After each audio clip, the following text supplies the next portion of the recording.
Hi friends, എല്ലാവർക്കും നമസ്കാരം. സുഹൃത്തുക്കളെ, ഇന്ന് നമ്മൾ ഡിസ്കസ് ചെയ്യാൻ പോകുന്നത് മറ്റൊരു പ്രധാനപ്പെട്ട ടോപ്പിക്കാണ്. മിഡിൽ ഈസ്റ്റുമായിട്ട് ബന്ധപ്പെട്ടതാണ്. നമ്മളുടെ മിഡിൽ ഈസ്റ്റിൽ വളരെ അടുത്ത സമയത്ത് ഈ മെക്ക എഗ്രിമെൻറ്റ്, അതായത് ഒരു ട്രൈ പാർട്ടി എഗ്രിമെൻറ്റിനെ കുറിച്ച് നമ്മൾ സംസാരിക്കുകയുണ്ടായി. സൗദി, ടർക്കി, പാകിസ്ഥാൻ, ഈ മൂന്ന് രാജ്യങ്ങൾ തമ്മിലുള്ളൊരു ത്രികക്ഷി ഒരു സ്ട്രാറ്റജിക് എഗ്രിമെൻ്റ് എന്നാണ് അതിന് പറയുന്നത്. അവർ തമ്മിലുള്ളൊരു പ്രതിരോധ സൈനിക കരാറാണ്.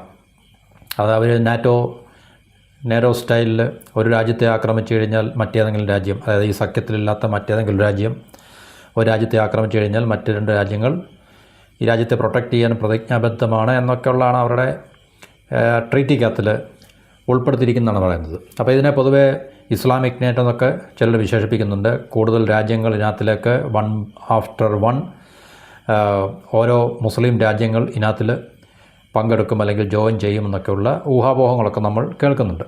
ഈജിപ്തിൻ്റെ കാര്യമൊക്കെ നമ്മൾ പറഞ്ഞിട്ടുണ്ട് കഴിഞ്ഞ വീഡിയോയിൽ. അപ്പോൾ ഇതിനകത്തിൽ മൂന്ന് രാജ്യങ്ങൾ എന്ന് പറഞ്ഞാൽ പ്രധാനപ്പെട്ട മൂന്ന് മുസ്ലിം വേൾഡിൽ നിന്നുള്ള പ്രധാനപ്പെട്ട മൂന്ന് രാജ്യങ്ങളാണ്. സൗദി അറേബ്യ എന്ന് പറഞ്ഞാൽ ഇക്കണോമിക്കലി റിച്ചാണ്. പാകിസ്ഥാൻ ഒരു മിലിറ്ററിലി പവർഫുൾ ആയിട്ടുള്ള രാജ്യമാണ്. ടർക്കിയും തീർച്ചയായിട്ടും മിലിറ്ററിലി പവർഫുൾ ആയിട്ടുള്ള രാജ്യമാണ്. പക്ഷേ ടർക്കി ഈ രണ്ട് രാജ്യങ്ങളിൽ നിന്ന് വേർതിരിക്കുന്ന ഒരു പ്രധാനപ്പെട്ട ഒരു വിഷയം എന്ന് പറഞ്ഞു കഴിഞ്ഞാൽ, സൗദിയെയും പാകിസ്ഥാനെയും നമ്മൾ അപേക്ഷിച്ച് നോക്കുമ്പോൾ ടർക്കി അല്പം കൂടെ അഡ്വാൻസ്ഡ് ആയിട്ടുള്ള ഒരു രാജ്യമാണ്.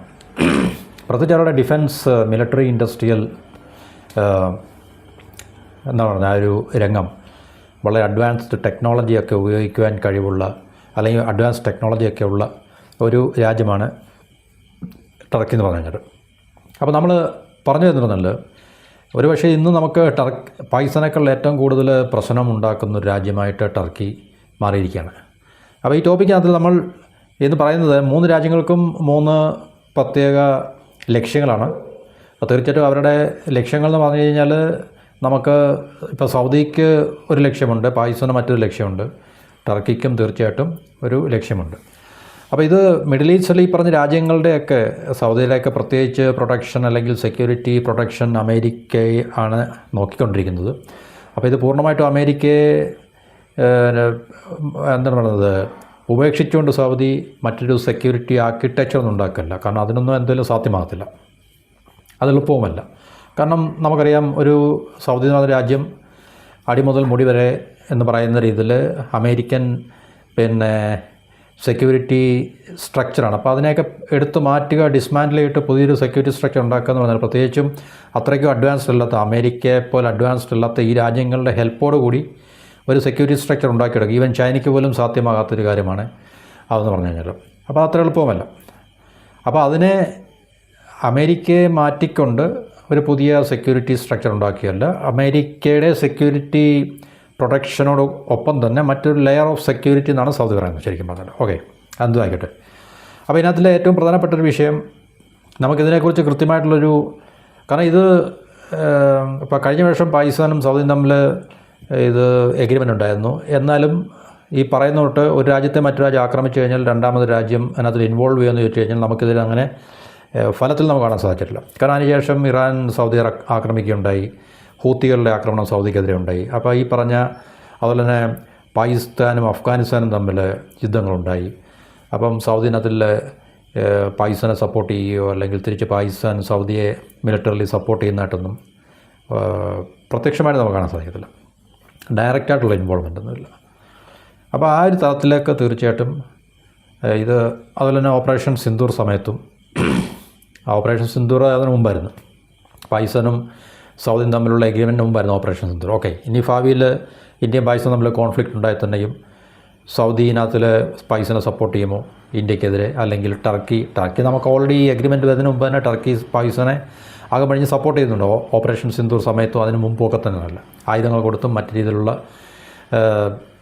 സഹായങ്ങളൊക്കെ തന്നെ, ഡിപ്ലോമാറ്റിക് സപ്പോർട്ട്. കാരണം ഇൻ്റർനാഷണൽ ഫോറത്തിലൊക്കെ തന്നെ പാകിസ്ഥാനെ കാശ്മീരുമായിട്ട് ബന്ധപ്പെടുത്തി പാകിസ്ഥാനെ സപ്പോർട്ട് ചെയ്യുകയും ആൻറ്റി ഇന്ത്യ സ്റ്റാൻഡ് എടുക്കുകയൊക്കെ വളരെ ശക്തമായി ചെയ്തുകൊണ്ടിരിക്കുന്ന രാജ്യമാണ് ടർക്കി ഇപ്പോൾ കുറേ നാളായിട്ട്. ഓക്കെ, അപ്പോൾ ഇതിനകത്ത് ഏറ്റവും പ്രധാനപ്പെട്ട ഒരു അഡ്വാൻറ്റേജ് ഉണ്ടാക്കാൻ പോകുന്ന രാജ്യം എന്ന് പറഞ്ഞാൽ ടർക്കിയാണെന്നാണ് നമ്മൾ ഈ ഒരു വീഡിയോയ്ക്ക് അതിൽ പറയാൻ പോകുന്നത്. എന്തുകൊണ്ടാണെന്ന് ചോദിച്ചു കഴിഞ്ഞാൽ, ടർക്കിയുടെ ഈ മിലിറ്ററി ഇൻഡസ്ട്രിയൽ കോംപ്ലക്സ് എന്ന് പറയുക എന്ന് വെച്ചാൽ മിലിറ്ററി ഇൻഡസ്ട്രിയൽ കോംപ്ലക്സ് എന്നല്ല, മിലിറ്ററി നമ്മുടെ ആംസ് സെക്ടർ, ആയുധങ്ങൾ ഉണ്ടാക്കുന്ന മാനുഫാക്ചറിങ് സെക്ടർ, അതിനാണ് മിലിറ്ററി ഇൻഡസ്ട്രിയൽ കോംപ്ലക്സ് എന്ന് പറയാൻ ശരിക്കും പറഞ്ഞാൽ.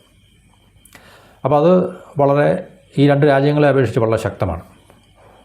അപ്പോൾ അത് നമുക്കറിയാം, നേറ്റോയിലൊരു അംഗരാജ്യമായതുകൊണ്ട് അമേരിക്കയുടെയും യൂറോപ്പിൻ്റെയൊക്കെ തന്നെ ഹെൽപ്പോട് കൂടി ടർക്കി ഇന്ന് വളരെ അഡ്വാൻസ്ഡ് ടെക്നോളജി കൈവശമുള്ള, അല്ലെങ്കിൽ അഡ്വാൻസ്ഡ് ടെക്നോളജി സ്വായത്തമാക്കിയിട്ടുള്ള പല മേഖലകളിലും, പ്രത്യേകിച്ച് ഈ പറഞ്ഞ മിലിറ്ററി മേഖലകളിലൊക്കെ തന്നെ അങ്ങനെ മിലിറ്ററി കേപ്പബിലിറ്റിയുള്ള ഒരു രാജ്യമായിട്ട് മാറിയിട്ടുണ്ട്. അപ്പോൾ പാകിസ്ഥാനെ അപേക്ഷിച്ചും സൗദിയെ അപേക്ഷിച്ചും പ്രത്യേകിച്ച് ടർക്കി ഒരു പടി മുന്നിലാണ് എന്നുള്ള കാര്യം മനസ്സിലാക്കുക.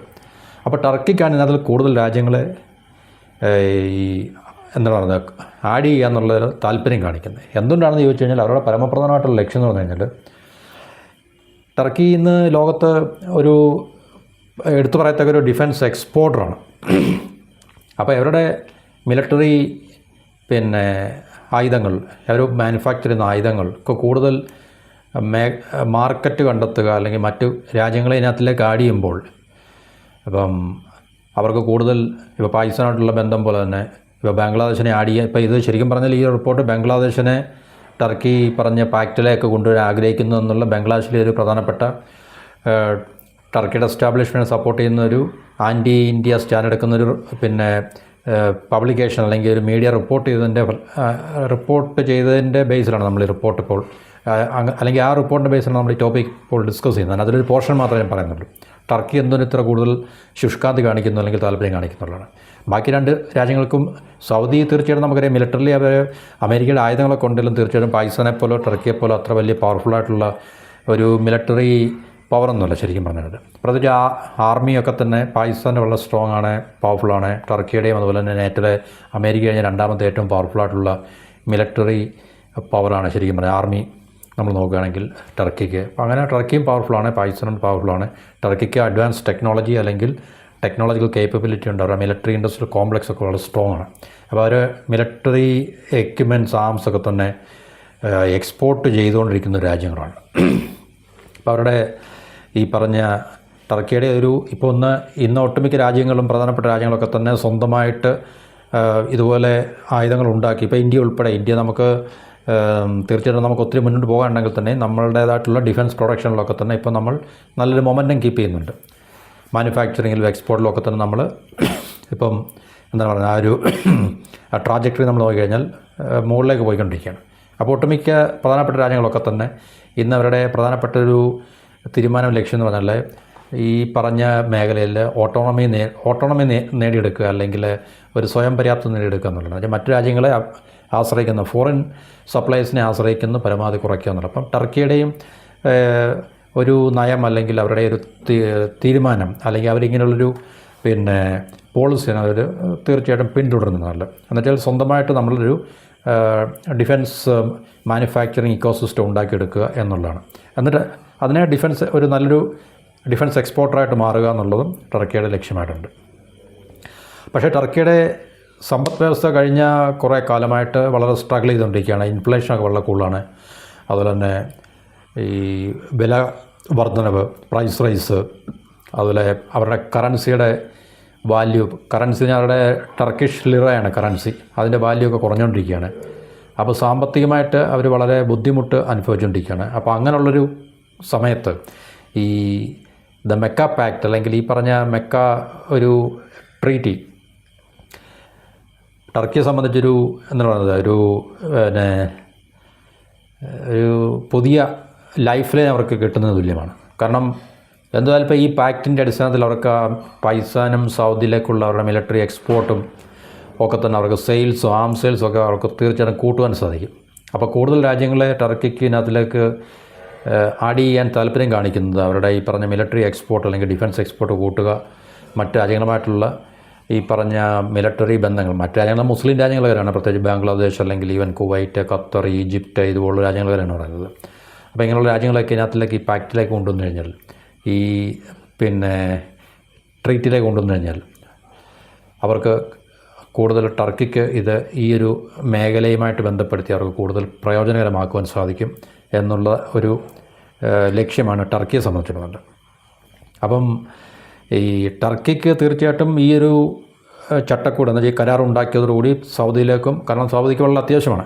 കാരണം എസ്പെഷ്യലി ഇപ്പോൾ ഈ ഇറാനുമായിട്ടുള്ള യുദ്ധത്തിൻ്റെ ഒരു പരിണതഫലം എന്ന് പറഞ്ഞു കഴിഞ്ഞാൽ നമുക്കറിയാം, യുദ്ധം നമ്മൾ ചെയ്യുമ്പോഴും അല്ലെങ്കിൽ യുദ്ധത്തിലേർപ്പെട്ടുകൊണ്ടിരിക്കുന്ന രാജ്യം അവരുടെ ആംസിൻ്റെ വെപ്പൺസിൻ്റെയൊക്കെ സ്റ്റോക്ക് പയൽ അല്ലെങ്കിൽ എന്താണ് പറയുന്നത്, നമ്മൾ പറയുന്ന ഒരു കയ്യിലുണ്ടായിരുന്ന ആയുധങ്ങളൊക്കെ തീരുമാനമുള്ള, പ്രത്യേകിച്ച് ചെറിയ രാജ്യങ്ങൾ എന്നുള്ള നിലയല്ലേ. ഇപ്പോൾ അമേരിക്കയ്ക്ക് പോലും അങ്ങനെ നമ്മൾ അത് ഡിസ്കസ് ചെയ്താണ്. വൻതോതിലുള്ള പലതരത്തിലുള്ള അവരുടെ ഈ എയർ ഡിഫൻസ് സിസ്റ്റം മിസൈലുകളൊക്കെ തന്നെ, ടൊമഹാക്ക് മിസൈൽസ്, താഡ്, പേട്രിയോട്ട്, അല്ലെങ്കിൽ കഴിഞ്ഞ ദിവസം നമ്മൾ ഡിസ്കസ് ചെയ്ത MQ-9 റീപ്പർ എന്ന് പറഞ്ഞ ഡ്രോണിൻ്റെയൊക്കെ തന്നെ സ്റ്റോക്ക് പൈലൊക്കെ ഡിപ്ലീറ്റ് ചെയ്തു എന്നുള്ള ഒരു വാർത്ത നമ്മൾ അമേരിക്കയ്ക്ക് പോലും അങ്ങനെ ഒരവസ്ഥ നേരിടുന്നുണ്ട്. അപ്പോൾ തീർച്ചയായിട്ടും സൗദിയെ പോലെ UAE പോലുള്ള രാജ്യങ്ങളൊക്കെ തീർച്ചയായിട്ടും, കാരണം മാസീവായിട്ടുള്ള ഇറാൻ്റെ ഭാഗത്തു നിന്നുള്ള ഈ ഡ്രോൺസുകൾ, ആയിരക്കണക്കിന് ഡ്രോണുകൾ വരുമ്പോൾ ഇതിനെ ഡിഫെൻഡ് ചെയ്യണമെങ്കിൽ തീർച്ചയായിട്ടും ഇവിടുന്ന് നമുക്ക് ഒരു ഡ്രോണിനെ ഡിഫെൻഡ് ചെയ്യാൻ വേണ്ടി 1 മുതൽ 3 വരെ എയർ ഡിഫൻസ് മിസൈലുകളൊക്കെ തന്നെ തിരിച്ചവർക്ക് യൂസ് ചെയ്യേണ്ടി വരും, അല്ലെങ്കിൽ ആൻറ്റി ഡ്രോൺ എന്താണ് പറയുന്നത് സംവിധാനങ്ങളൊക്കെ തന്നെ. അപ്പം 1000 ഡ്രോണുകൾ അല്ലെങ്കിൽ ഈ 6 മാസം അല്ലെങ്കിൽ 4 മാസം 3 മാസം നീണ്ടു നിൽക്കുന്ന യുദ്ധങ്ങളിൽ ഇതുപോലെ ഒരു മറുഭാഗത്തുനിന്ന് വരുന്ന മിസൈൽ ഡ്രോൺ അറ്റാക്കുകളെയൊക്കെ തന്നെ ഡിഫെൻഡ് ചെയ്യുക എന്ന് പറഞ്ഞു കഴിഞ്ഞാൽ നമ്മുടെ കൈവശമുള്ള ആയുധങ്ങൾ നമുക്ക് തീർച്ചയായിട്ടും മാസീവായിട്ട് അതിനെ ഫയർ ചെയ്യേണ്ടി വരും, അല്ലെങ്കിൽ നമുക്കതിനെ യൂസ് ചെയ്യേണ്ടി വരും. അപ്പം യുദ്ധം കഴിയുമ്പോഴത്തേക്ക് ഇതെല്ലാം വറ്റി വരേണ്ട നമ്മുടെ കയ്യിലുള്ള സാധനങ്ങളെല്ലാം തീരും. കാരണം ആയുധം നിർമ്മിക്കാത്ത രാജ്യമായതുകൊണ്ട്, അല്ലെങ്കിൽ ആയുധങ്ങൾ നിർമ്മിക്കാത്ത രാജ്യങ്ങളായതുകൊണ്ട് അവർക്ക് തീർച്ചയായിട്ടും മറ്റ് രാജ്യങ്ങളെ ആശ്രയിക്കേണ്ടി വരും. അപ്പോൾ സൗദിയെ സംബന്ധിച്ച് ഇപ്പോൾ അങ്ങനൊരു പ്രശ്നം നേരിടുന്നുണ്ട്. അതുകൊണ്ടാണ് ഇപ്പം സൗദിയെ സംബന്ധിച്ച് ആ ഒരു മേഖലകളിലാണ് ഇത് വളരെ ഇമ്പോർട്ടൻറ്റ്. സൗദിക്ക് കൊടുക്കാൻ പൈസയുണ്ട്, പക്ഷേ അവർക്ക് സ്വന്തമായിട്ട് നിർമ്മിച്ചെടുക്കാനോ അല്ലെങ്കിൽ ഈവൻ അമേരിക്ക പോലുള്ള രാജ്യത്ത് നിന്ന് ഇനിയും തീർച്ചയായിട്ടും പെട്ടെന്ന് ഒരു എന്താണ് പറയുന്നത്, അവരുടെ ഈ empty ആയിട്ടുള്ള സ്റ്റോക്ക് പൈൽസിനെ ഫില്ല് ചെയ്യാനും സാധിക്കത്തില്ല. അപ്പോൾ ഇതിന് പെട്ടെന്നൊരു ഒരു ഓൾട്ടർനേറ്റീവ് വേണം. അമേരിക്കയുടെ സെക്യൂരിറ്റി സ്ട്രക്ചർ നിലനിൽക്കുന്നതോടൊപ്പം തന്നെ ഒരു ഓൾട്ടർനേറ്റീവ് വേണം. അപ്പോൾ അതിനാണ് ടർക്കിയെ പോലുള്ള രാജ്യത്തിനെയും പാകിസ്ഥാനെ പോലുള്ള രാജ്യത്തിനെയും ആയിട്ട് സൗദി ഇങ്ങനൊരു പാക്റ്റിൽ അല്ലെങ്കിൽ ഒരു എഗ്രിമെൻറ്റിൽ അല്ലെങ്കിൽ കരാറിലെത്തിയിട്ടുള്ളതാണ്. ഇത് മറ്റു രാജ്യത്തെ ഏതെങ്കിലും ടാർഗറ്റ് ചെയ്യുന്നതിലുപരിയായിട്ട് തീർച്ചയായിട്ടും ഈ പറഞ്ഞൊരു മേഖലകളിൽ എന്ന് വെച്ചാൽ defence manufacturing, defence production, R&D ഇങ്ങനെയുള്ള മേഖലകളിൽ കോൺസെൻട്രേറ്റ് ചെയ്യാൻ വേണ്ടിയാണ് ഈ രാജ്യങ്ങൾ തീർച്ചയായിട്ടും ഒത്തുകൂടുന്നു എന്നുള്ളതാണ് നമുക്ക് മനസ്സിലാക്കാൻ സാധിക്കുന്നത്. അല്ലാതെ ഇതിപ്പോൾ ഇസ്രായേലിനെതിരെയുള്ള പടയൊരുക്കോ അല്ലെങ്കിൽ ഇറാനെതിരെയുള്ള പടയൊരുക്കോ അതൊന്നും നടക്കത്തില്ല. അല്ലെങ്കിൽ ഈവൻ ഇന്ത്യക്കെതിരെയുള്ള അതൊന്നും സാധ്യമാകുന്നില്ല. കാരണം ഇന്ത്യയും സൗദിയും തമ്മിൽ വളരെ സ്ട്രോങ് ആയിട്ടുള്ള റിലേഷൻ ഉണ്ട്. അതുപോലെ തന്നെ ഈ പറഞ്ഞ ഈ ഇസ്രായേലിനെതിരെ അവർക്ക് പടയൊരുക്കം നടത്തുവാൻ അമേരിക്കയെ വെട്ടിച്ചുകൊണ്ട് തീർച്ചയായിട്ടും സാധിക്കത്തില്ല. അതുപോലെ തന്നെ ഇറാനെതിരെയാണെങ്കിൽ അതും സാധ്യമല്ല. കാരണം ഇറാനും പാകിസ്ഥാനും തമ്മിൽ ഏറ്റവും അടുത്ത ബോർഡറുള്ളതാണ്, ഇറാനും ടർക്കിയും തമ്മിൽ. അപ്പോൾ അങ്ങനെയുള്ള വിഷയങ്ങളൊക്കെ പരിഗണിക്കുമ്പോൾ തീർച്ചയായിട്ടും ഇത് ഏതെങ്കിലും ഒരു കൺട്രി സ്പെസിഫിക് അല്ല എന്നുള്ളത് നമുക്ക് മനസ്സിലാക്കാൻ സാധിക്കും. ഇത് ഈ 3 രാജ്യങ്ങൾ ഇതിനകത്തിൽ പ്രത്യേകിച്ച് സൗദിയെ സംബന്ധിച്ച് ഈ ഒരു ഇമ്പോർട്ടൻ്റ് ആയിട്ടുള്ള ലക്ഷ്യമാണ് അവരെ സംബന്ധിച്ച്. ടർക്കിയെ സംബന്ധിച്ച് അവരുടെ ആയുധങ്ങൾ കൂടുതൽ വിറ്റഴിക്കുവാനും അല്ലെങ്കിൽ അവർക്ക് കൂടുതൽ ഇൻവെസ്റ്റ്മെൻറ്റ് സൗദിയായിട്ട് ടൈപ്പ് ഉണ്ടാക്കുന്നതോടെ കൂടുതൽ പൈസ R&Dയിലേക്കും അല്ലെങ്കിൽ ഈ പറഞ്ഞ പുതിയ ഡിഫൻസ് പ്രോജക്റ്റിലേക്കും അവർക്ക് ഉണ്ടാക്കിയെടുക്കാൻ സാധിക്കും. പാകിസ്ഥാനെ സംബന്ധിച്ച് മറ്റൊരു ലക്ഷ്യമാണ് അവർക്ക് ദരിദ്ര രാജ്യമായതുകൊണ്ട് ഏത് വിധേനയും പൈസ എവിടെ നിന്നെങ്കിലും കിട്ടുക എന്നുള്ള ലക്ഷ്യമാണ് അവരെ സംബന്ധിച്ചുള്ളത്. അപ്പോൾ അതുകൊണ്ട് ടർക്കിയാണ് ഇതിനകത്തിൽ ഏറ്റവും പ്രധാനമായിട്ടും പ്രോമിനൻ്റ് ആയിട്ടുള്ളൊരു റോൾ ഇപ്പോൾ ഉള്ളത്. അതുകൊണ്ടാണ് അവർ കൂടുതൽ രാജ്യങ്ങളെ ഇതിനകത്തിൽ ഇൻവൈറ്റ് ചെയ്യുന്നത്. അപ്പോൾ ഈജിപ്തിനെ കൊണ്ടുവരാൻ വേണ്ടി ടർക്കി താല്പര്യപ്പെട്ടിരുന്നു, പക്ഷേ സൗദി അതിന് എതിരായിരുന്നു എന്നുള്ളൊരു വീഡിയോ നമ്മൾ ചെയ്തിട്ടുണ്ട്. അപ്പോൾ അതുകൊണ്ട് ഈ ടർക്കിയെ സംബന്ധിച്ച് രണ്ടാമത്തെ പ്രധാനപ്പെട്ട വിഷയം എന്ന് പറഞ്ഞാൽ സൗദിയുടെ കയ്യിൽ പൈസ ഉള്ളതുകൊണ്ട് അതവരുടെ ഇൻവെസ്റ്റ്മെൻറ്റായിട്ട് ടർക്കിയുടെ ഡിഫൻസ് സെക്ടറിലേക്ക് ഈ മാനുഫാക്ചറിങ് അതുപോലെ ക്രിട്ടിക്കൽ ഇൻഫ്രാസ്ട്രക്ചറിലൊക്കെ ഇൻവെസ്റ്റ് ചെയ്യിപ്പിക്കാൻ കഴിഞ്ഞാൽ ടർക്കിയെ സംബന്ധിച്ചത് വലിയൊരു നേട്ടമായിരിക്കും. അപ്പോൾ അത് അമേരിക്കയുടെ ഒരു സെക്യൂരിറ്റി സ്ട്രക്ചറാണ് നമ്മൾ പറഞ്ഞു. അപ്പോൾ അതിന് പകരമായിട്ട് അല്ലെങ്കിൽ അതിന് സെക്കൻഡറി ആയിട്ട് ഒരു ഓൾട്ടർനേറ്റീവായിട്ടുള്ള ഒരു എന്താണ് പറയുന്നത് പുതിയ സിസ്റ്റം, ഒരു സെക്യൂരിറ്റി സിസ്റ്റം ഉണ്ടാക്കിയെടുക്കാൻ സാധിക്കും എന്നുള്ള പ്രതീക്ഷയിലാണ് ഈ പറഞ്ഞ രാജ്യങ്ങൾ. അതല്ല, ടർക്കിയെ സംബന്ധിച്ച് നമ്മൾ പറഞ്ഞാൽ ഒരു അഡ്വാൻസ്ഡ് ആയിട്ടുള്ള ടെക്നോളജി ഉള്ള രാജ്യമാണെന്ന് പറഞ്ഞു. അവരിപ്പോൾ ഏകദേശം അവരുടെ ഒരു ഫൈറ്റർ ജെറ്റ് പ്രോഗ്രാം, അത് സ്റ്റെൽത്താണെന്ന് പറയുന്നു, ടായ് ക്യാൻ ഫൈറ്റർ ജെറ്റ് എന്ന് വെച്ചാൽ ടർക്കിഷ് ക്യാൻ എന്ന് പറഞ്ഞാൽ അവരുടെ എന്തൊരു പിന്നെ അതിൻ്റെ പ്രോജക്റ്റിൻ്റെ പേരാണ്, ഒരു കമ്പനിയുടെ, എനിക്കതിനെ കൃത്യമായിട്ട് അതിൻ്റെ ഫുൾ ഫോം അറിയില്ല, TAIKAAN എന്നാണ് അത്. അപ്പോൾ അത് ഏകദേശം ടർക്കി അതിൻ്റെ ഒരു പിന്നെ പൂർണ്ണതയിലേക്ക് വരുന്നുണ്ട് ആ ഫൈറ്റർ ജെറ്റ് പ്രോഗ്രാമിൻ്റെ. അപ്പോൾ ടർക്കി അത് സ്വന്തമായിട്ട് നിർമ്മിച്ചെടുക്കുന്നതാണ്. അത് സ്റ്റെൽത്ത് എയർക്രാഫ്റ്റാണെന്ന് പറയുന്നുണ്ട്. അപ്പോൾ അത് ടർക്കി അതിൻ്റെ ഒരു പരിസമാപ്തിയിലെത്തിക്കഴിഞ്ഞാൽ, എന്ന് വെച്ചാൽ ആ ജെറ്റ് അവർ നിർമ്മിച്ച് കഴിഞ്ഞു കഴിഞ്ഞാൽ അഡ്വാൻസ് ടെക്നോളജിയൊക്കെ തന്നെ ഉപയോഗിച്ചുകൊണ്ടുള്ളതാണ്. പക്ഷേ അമേരിക്കൻ ജനറൽ ആറ്റോമിക്സിൻ്റെ എൻജിനാണ് അവർ ഉപയോഗിക്കുന്നത്. അപ്പോൾ ഇത് ടർക്കിയെ സംബന്ധിച്ച് വളരെ ഒരു പ്രധാനപ്പെട്ട നേട്ടമാകും, ഒന്നാമത്തെ കാര്യം. രണ്ട്, സൗദിക്കും പാകിസ്ഥാനും ഇത് വളരെ ഹെൽപ്പ് ചെയ്യും. കാരണം ടർക്കിയും സൗദിയും അമേരിക്കയുടെ F-35 മേടിക്കാൻ വേണ്ടി വളരെ നാളുകളായിട്ട് അല്ലെങ്കിൽ കിട്ടിയാലൊക്കെയുള്ള ആഗ്രഹമുണ്ട്. അപ്പോൾ ടർക്കിയുടെ കാര്യം നമ്മൾ പറഞ്ഞു. ഈ റഷ്യയുമായിട്ട് S-400 ഡീൽ അവരുണ്ടാക്കിയതിന് ശേഷം അമേരിക്ക ടർക്കിയെ F-35 പ്രോഗ്രാമിൽ നിന്ന് അവരെ പുറത്താക്കി. അതുപോലെ തന്നെ സൗദിക്ക് F-35 കൊടുക്കുമ്പോൾ അമേരിക്ക കൊടുക്കാനുള്ള ചാൻസ് അത് ഇസ്രായേലിൻ്റെ പൂർണ്ണമായിട്ടുള്ള ഒരു അപ്രൂവലിൻ്റെ ബേസിലായിരിക്കും. കാരണം ഇസ്രായേൽ വളരെ ശക്തമായിട്ട് ഈ F-35 മറ്റു രാജ്യങ്ങൾക്ക്, പ്രത്യേകിച്ച് മിഡിൽ ഈസ്റ്റിലുള്ള ഈ പറഞ്ഞ രാജ്യങ്ങൾക്ക് കൊടുക്കാതിരിക്കാനും വേണ്ടി ശക്തമായിട്ട് ലോബി ചെയ്യുന്നുണ്ടെന്നാണ് നമുക്ക് മനസ്സിലാക്കാൻ സാധിക്കുന്നത്. കാരണം നമുക്കറിയാം അമേരിക്ക അതിന് കൊടുക്കത്തില്ല. അമേരിക്കയുടെ ഫസ്റ്റ് ആൻഡ് ഫോർമോസ്റ്റ് പ്രിയോറിറ്റി എന്ന് പറഞ്ഞു കഴിഞ്ഞാൽ ഇസ്രായേലാണ്. അപ്പോൾ അവർക്കൊരു ഇസ്രായേലിൻ്റെ മിലിറ്ററി എഡ്ജ് നഷ്ടപ്പെടുന്ന രീതിയിൽ അമേരിക്ക ആർക്കും അവിടെ ഒരു രാജ്യത്തിനും ആയുധം നൽകത്തില്ല എന്നുള്ളൊരു ഉറപ്പാണ്. അപ്പം ടർക്കിക്ക് F-16 ഫ്ലീറ്റിനെ മാറ്റി ഈ പറഞ്ഞ ഫൈറ്റർ ജെറ്റ് അവർ ഇൻഡക്റ്റ് ചെയ്യാനാണ് പരിപാടി ഇട്ടിരിക്കുന്നത്. അപ്പോൾ ഒരിക്കൽ അവർക്ക് തീർച്ചയായിട്ടും ഈ അവരുടേതായിട്ടുള്ള ഈ ക്യാൻ ഫൈറ്റർ ജെറ്റ് എല്ലാം പൂർത്തീകരിക്കാൻ കഴിഞ്ഞ് കഴിഞ്ഞാൽ അവർക്ക് F-35 ആശ്രയിക്കേണ്ട ആവശ്യമില്ല. സൗദിയെ സംബന്ധിച്ചും ഇത് വലിയൊരു നേട്ടമായിരിക്കും. കാരണം ടർക്കി നിർമ്മിച്ചു കഴിഞ്ഞാൽ സൗദിക്കും ഈ പറഞ്ഞ F-35 ഈ പറഞ്ഞ ടർക്കിയുടെ ഫൈറ്റർ ജെറ്റ് ലഭിക്കാനുള്ള സാധ്യതയുണ്ട്. അമേരിക്കയുടെ ഭാഗത്തു നിന്നുള്ള വലിയ പൊളിറ്റിക്കൽ അല്ലെങ്കിൽ ഡിപ്ലോമാറ്റിക് പ്രഷേഴ്സൊന്നും ഉണ്ടാകത്തില്ല എന്നുള്ളൊരു അഡ്വാൻറ്റേജ് ഉണ്ട്. പാകിസ്ഥാനും അതുവഴി ഈ പറഞ്ഞ അഡ്വാൻസ്ഡുള്ള ഫൈറ്റർ ജെറ്റ് ലഭിക്കാനുള്ള സാധ്യത നമുക്ക് തള്ളിക്കളയാൻ പറ്റത്തില്ല. അപ്പോൾ അങ്ങനെ നോക്കുമ്പോൾ നമുക്ക് ഇന്ത്യയെ സംബന്ധിച്ച് അതൊരു പ്രശ്നം തന്നെയാണ്. കാരണം ഇന്ത്യക്കിപ്പോൾ ഈ അഡ്വാൻസ്ഡ് ഫൈറ്റർ ജെറ്റ് സ്വന്തമായിട്ട് നമുക്ക് ഉണ്ടാക്കിയെടുക്കാൻ സാധിച്ചിട്ടില്ല. ഇപ്പോൾ ഈ ചൈന തന്നെ സ്റ്റെൽത്ത് പാകിസ്ഥാന് കൊടുക്കുമോ ഇല്ല എന്നുള്ളതിനെക്കുറിച്ച് നമ്മൾ പല വീഡിയോ ചെയ്തിട്ടുണ്ട്. അഥവാ പാകിസ്ഥാൻ ലഭിക്കുകയാണെങ്കിൽ തന്നെ അത് ഇന്ത്യയും പാകിസ്ഥാനും തമ്മിലുള്ള ഒരു എയർ സുപ്പീരിയോറിറ്റിയുടെ ആ ഒരു ഇക്വേഷൻ അവിടെ ഡിസ്റ്റോർട്ട് ആകും. അത് ഇന്ത്യക്ക് പ്രതികൂലമായിട്ടുള്ള സാഹചര്യങ്ങൾ സൃഷ്ടിക്കുന്നുള്ളതിനെക്കുറിച്ച് നമ്മൾ വീഡിയോ ചെയ്തിട്ടുണ്ട് നമ്മൾ. അതുപോലെ ഈ പറഞ്ഞ പാകിസ്ഥാനും സൗദി നമുക്ക് വിഷയമല്ല. പക്ഷേ പാകിസ്ഥാന് ഈ ടർക്കിയുടെ അഡ്വാൻസ് ജെറ്റ് ലഭിക്കുകയാണെങ്കിൽ തീർച്ചയായും കൊടുക്കുമായിരിക്കും. ടർക്കി കൊടുക്കുവാനും സമ്മതമാണ്, പാകിസ്ഥാൻ അത് മേടിക്കുവാനും തീർച്ചയായിട്ടും താല്പര്യം ഉണ്ടായിരിക്കും. അപ്പോൾ അത് ഇന്ത്യയെ പോലൊരു രാജ്യത്തിന് പ്രശ്നം ഉണ്ടാക്കി വെക്കുന്നതാണ്. അപ്പോൾ ടർക്കിക്ക് ഇങ്ങനെ അഡ്വാൻസ്ഡ് ആയിട്ടുള്ള വെപ്പൺസ് ഉണ്ടാക്കാനുള്ള കഴിവുണ്ട്. അതുപോലെ തന്നെ പിന്നെ ഈ അവരുടെ ഡ്രോൺസിൻ്റെ കാര്യത്തിലും അഡ്വാൻസ്ഡ് ആയിട്ടുള്ള നേവൽ പ്ലാറ്റ്ഫോംസിലും ഒക്കെ തന്നെ ഈ അവർക്ക് അഡ്വാൻസ്ഡ് ആയിട്ടുള്ള ഈ പറഞ്ഞൊരു അവസ്ഥയിലൊക്കെ അവരെത്തിയിട്ടുണ്ടാകുമല്ലോ. അപ്പോൾ ഈ വർഷം അല്ലെങ്കിൽ അവർ ആദ്യമായിട്ട് ഇൻ്റർകോണ്ടിനെൻ്റൽ ബാലിസ്റ്റിക് മിസൈൽ ഏകദേശം 6000 കിലോമീറ്റർ റേഞ്ച് ഉള്ള ഒരു ബാലിസ്റ്റിക് മിസൈൽ അവർ വിജയമായിട്ട് ടെസ്റ്റ് ചെയ്തിരുന്നു. ഏകദേശം 3000-ഓളം കിലോഗ്രാമിൻ്റെ പേലോഡ് കപ്പാസിറ്റിയും മാക് 25 സ്പീഡും ഒക്കെയുള്ള ഒരു ICBM അവർ ടെസ്റ്റ് ചെയ്ത് വിജയമായിട്ട് അവരത് നടത്തുകയൊക്കെ ചെയ്തിട്ടുണ്ട്. അപ്പോൾ തീർച്ചയായിട്ടും ടർക്കി പ്രധാനപ്പെട്ട ഒരു അഡ്വാൻസ് ടെക്നോളജി ഉള്ള ഒരു മിലിറ്ററി അല്ലെങ്കിൽ ഡിഫൻസ് മാനുഫാക്ചറാണ്.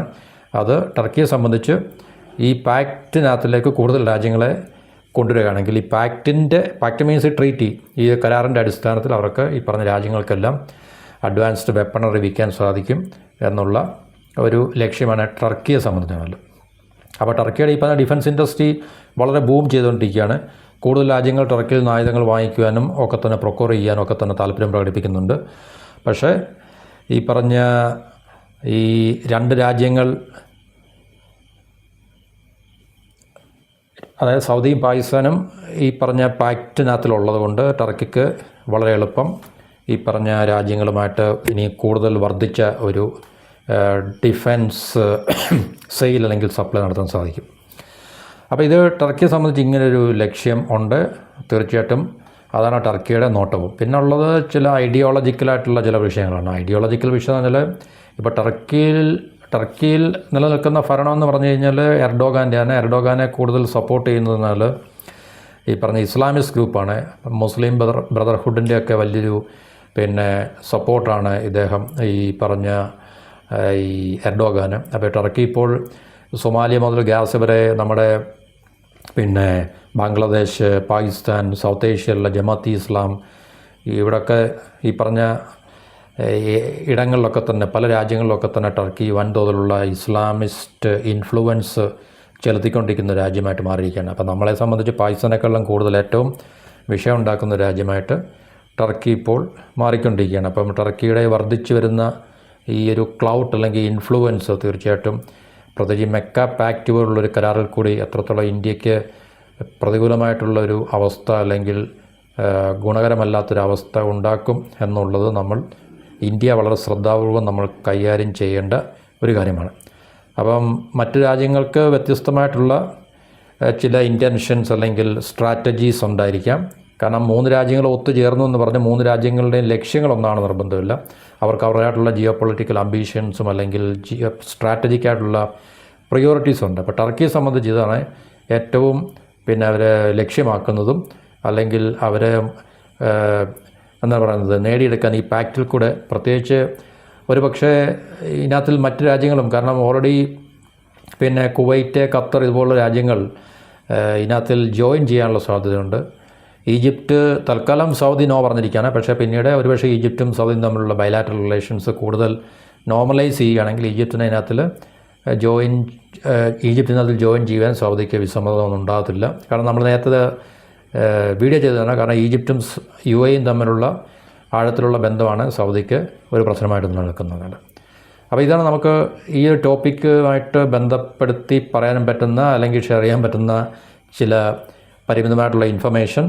അപ്പം മറ്റൊരു ടോപ്പിക്ക് ഇതുമായിട്ട് നമുക്ക് കൂടുതൽ എന്താണ് ഈ പാക്റ്റ് ശരിക്കും പറഞ്ഞാൽ ഇതിനെക്കുറിച്ച് കൃത്യമായിട്ടുള്ളൊരു വിവരണം ആർക്കും ലഭിച്ചിട്ടില്ല. ഇതെന്താണ് അവർ ഉദ്ദേശിക്കുന്നത്, ഇതിൻ്റെ പ്രവർത്തനം എങ്ങനെയായിരിക്കും, അല്ലെങ്കിൽ ഇതിൻ്റെ ലക്ഷ്യം എന്താണ്, ഈ രാജ്യങ്ങളുടെ അക്കൗണ്ടബിലിറ്റി അല്ലെങ്കിൽ ഉത്തരവാദിത്തങ്ങൾ പരസ്പരം എന്താണ്.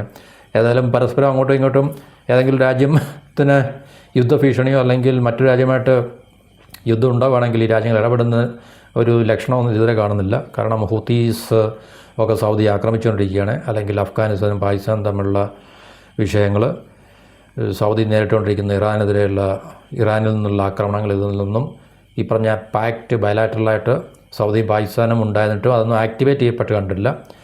അപ്പോൾ ഇപ്പോഴും തീർച്ചയായിട്ടും ഈ പാക്റ്റ് ഉണ്ടായതിന് ശേഷവും ഹൂത്തികളുടെ ആക്രമണങ്ങൾ സൗദിക്കെതിരെ ഉണ്ടായിട്ടുണ്ട്. അന്നേരവും ഈ പാക്റ്റ് അല്ലെങ്കിൽ ഈ ട്രീറ്റി സൗദി ആക്ടിവേറ്റ് ചെയ്തിട്ട് ടർക്കിയെയും പാകിസ്ഥാനെയും ഹൂത്തിക്കെതിരെ എന്താ പറയുന്നത് ഒരു ആക്രമണത്തിന് വേണ്ടി ഉപയോഗിക്കുന്നതായിട്ടോ അല്ലെങ്കിൽ അങ്ങനൊരു സെനറിയോ നമ്മൾ കാണുന്നില്ല. അപ്പോൾ തീർച്ചയായിട്ടും അത് ഈ ഒരു തലത്തിലേക്കുള്ളതല്ല എന്നുള്ളതാണ് നമുക്ക് മനസ്സിലാക്കാൻ സാധിക്കുന്നത്. അപ്പോൾ ഓരോ രാജ്യത്തിനും ഈ പറഞ്ഞ കാരണം നമുക്കറിയാം മിഡിൽ ഈസ്റ്റിലെ ജിയോ പൊളിറ്റിക്സ് ഈ പറഞ്ഞ രാജ്യങ്ങൾക്ക് എന്തുവേലും നിയന്ത്രിക്കാനോ കൺട്രോൾ ചെയ്യാനോ ഇൻഫ്ലുവൻസ് ചെയ്യാനോ സാധിക്കത്തില്ല. കാരണം അവിടെ ഇപ്പോഴും അതിനകത്തിൽ അപ്പർ ഹാൻഡ് അമേരിക്കയ്ക്കും ഇസ്രായേലും തന്നെയാണ് എന്നുള്ള കാര്യത്തിൽ സംശയങ്ങളൊന്നുമില്ല. അപ്പോൾ അമേരിക്കയുടെ ടേംസ് ആൻഡ് കണ്ടീഷൻ അനുസരിച്ച് മാത്രമേ മിഡിൽ ഈസ്റ്റിലെ ജിയോ പൊളിറ്റിക്സിനകത്തിൽ തീർച്ചയായിട്ടും ഏതെങ്കിലും രീതിയിലുള്ള തീർപ്പുകൽപ്പോ അല്ലെങ്കിൽ എന്താണ് ഈ ശരിക്കുള്ള മൂവർ ഷെയ്ക്കർ എന്ന് പറഞ്ഞാൽ അമേരിക്ക തന്നെ ആയിരിക്കും അൾട്ടിമേറ്റ്ലി. അമേരിക്ക മറികടന്ന് ഈ പറഞ്ഞ രാജ്യങ്ങൾക്ക് തീർച്ചയായിട്ടും ബൈലാറ്ററലായിട്ടോ ട്രൈലാറ്ററലായിട്ടൊന്നും ഒരു എക്സ്ട്രാ അതിന് മോഡലുള്ളൊരു സെക്യൂരിറ്റി സ്ട്രക്ചർ ഉണ്ടാക്കിയിട്ട് അമേരിക്കയുടെയും ഇസ്രായേലിൻ്റെയും അവിടുത്തെ എന്നുള്ള ജിയോ പൊളിറ്റിക്കൽ പൊസിഷനൊന്നും അവർക്ക് ചലഞ്ച് ചെയ്യാൻ സാധിക്കത്തില്ല എന്നുള്ളൊരു 100% ഉറപ്പാണ്. അപ്പോൾ നമുക്ക് മനസ്സിലാക്കാൻ സാധിക്കുന്നത് ഈ പറഞ്ഞ 3 രാജ്യങ്ങൾക്കും പ്രത്യേകിച്ച് ഇൻഡിവിജ്വലായിട്ട് അവർക്ക് ചില ലക്ഷ്യങ്ങളുണ്ട്. അതിനെ അതിനകത്തിൽ കൂടെ സാധൂകരിച്ചെടുക്കുക എന്നുള്ളതാണ്. ആയുധങ്ങൾ പരസ്പരം ജോയിൻറ്റ് കൊളാബറേഷൻ കൂടെ ഉണ്ടാക്കിയെടുക്കുക. അങ്ങനെ അവർക്ക് ഇപ്പോൾ തീർച്ചയായിട്ടും അതിനെ അവരുടെ മിലിറ്ററി സെക്യൂരിറ്റി ഒന്നുകൂടെ ഗ്യാരണ്ടി ചെയ്യുക എന്നുള്ളതാണ് നമുക്ക് ഇതിനകത്തിൽ കൂടെ മനസ്സിലാക്കാൻ സാധിക്കുന്നത്. തൽക്കാലം ഇത്രയും പറഞ്ഞുകൊണ്ട് വീഡിയോ അവസാനിപ്പിക്കുന്നു. മറ്റൊരു ടോപ്പിക്കുമായിട്ട് വീണ്ടും കാണാം. എല്ലാവർക്കും നന്ദി, നമസ്കാരം and have A wonderful day.